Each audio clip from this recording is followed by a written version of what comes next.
والتنباسين توكما كيسانين دريكنا تاكا ولا غرتانيت ربي نس جنة كيسات توكما لنا كوالي نسنس سنكردان الله أكبر الله أكبر الله أكبر ربي قرآن كيسات إنما المؤمنون إخوان والرئمن مونتوني أبلي ينين أبلونا كينا كنا كلاتي أبداتين مسجد كيستس جرينا كيستس والغرغارو كيستس ديني كينا والتمسنا والبرنا أبني ديني كينا قدسو كيستس أكا بيا كينا وانو برباتشسو مرغا كينا كباتشسو كيستس misooma biyya keenya guddisuu misoomsuu keessattis nageenya biyya keenya eegsisuu keessattis biyyi keenya malee kan nama biraatii miti.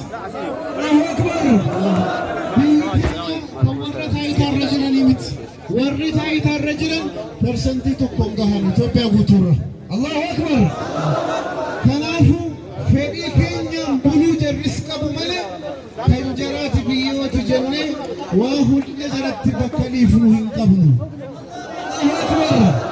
Dhuguma warri taayitaarra taa'u muslimas kiristaanas waaqeffannaa warra hordofus hundumaa giddu galeessa ta'anii hundumaa mirga jaraa kabachiisanii hundumaaf fedhii jaraa guutanii bulchuun dirqama jaraati. Beekanis wallaalanis.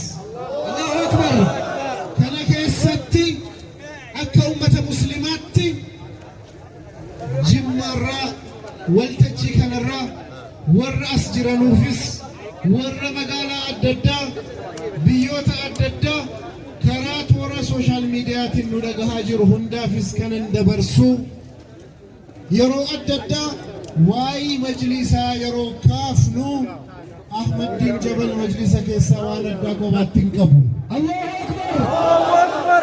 Majlisni hasirraa hojjennee yeroo gaaffii kallattii adda addaatiin kaafnu yeroo itti dararamnu yeroo itti hidhamnu yeroo itti sagalee keenya dhageessisnu as keessaa waan addaa anaaf kennaa jedheefi miti. Allahu Akbar. Mataan yoo tole hoogganaan yoo tole ummanni islaamaas ni tola. Yoo mataan tole diiniin sochiin diiniis ni tola. Yoo bulchaaf ummanni wal simate walii galee ummanni nama isaa ta'u filatee filachuu kanis kallattiidhaan gaafa isaa wajjichuu dadhabes taayitaarraa buusa nama isaa ta'u godhaa deemuu keessatti abbaa majlisummaa mirkaneessee yeroo kana keessatti warri dhufanis isiniin bulutti deema jechuudha. Allahu Akbar. Asirratti Muawiyaa ibnu Abu Sufyaaniin yeroo inni khaliifaa ta'ee filatamuu nama muslim jedhamu tokkotu sahaabaa keessaa dhufe assalaamu alayka yaa ayyuhal ajiir jedhan. Maal jechuudha? Assalaamu alaykum yaa qaxaramaa keenyaa jechuudha. Amiir al-Mu'miniin khaliifaadhaan assalaamu alaykum yaa ayyuhal ajiir jennaan namoonni tokko yaa ayyuhal amiir jedhini jedhan. La assalaamu alaykum yaa ayyuhal ajiir jedhan. Maaliif Muawiyaan maal jedhe? Isaa waan inni jedhu ni beekaa jedhan.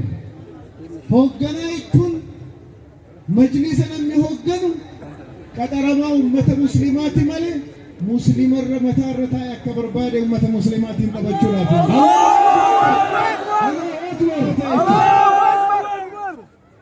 دين الإسلام كيست قاف علي بن أبي طالب رضي الله عنه فلتمو دررتم من مسجدة قدبه بيئة يروسين نوف مال جري عليين أمة قافته يا أمة أنا خليفة قولتني نفل الشولا ولي قلتني أمني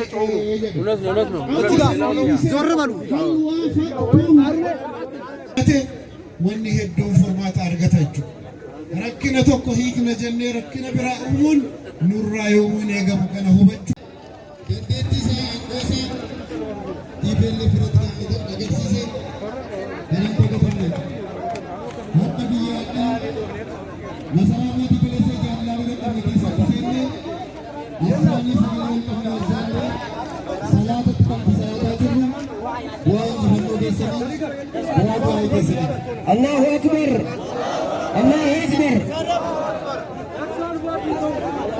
Ministeera raayyaa ittisa biyyaa maqaa qofaan kan beeku ummanni Islaamaa sodaachaa mataa gadi qabataa kan bira darbu har'a guyyaa hadhaa keessatti azaaniin ba'ee sagantaan aftaraa akka kanaaf kaatu keessatti gaggeeffamne salaanni rabbii kan keessatti salaatamaa ture bu'aa injifannoo keessaniiti. Allahu Akbar! Kaleessa biyya kanarratti ummanni Islaamaa ijoolleen Islaamaa gaggeessummaa keessatti mataa kan gadi qabataa turte kan iddoon kennamaaf hin turre har'a Islaamaaf simannaan taasifamee bakki salaataa qophaa'ee aangoonni sadarkaa biyyaarra jiran iddoo tokkotti dhaabbatanii ijoollee Islaamaa yeroo itti faxarsiisaa jiranudha. Hundi injifannoo keessaniin du'aa'ii keessaniin rahmata rabbiin keessan isiniif ooleen kan argamedha. Kanaaf al tokko rabbii keenya alhamdulillah jechuudhaan rabbiin galateeffadha. Alhamdulillahi rabbil aalamiin. Alhamdulillahi rabbil aalamiin.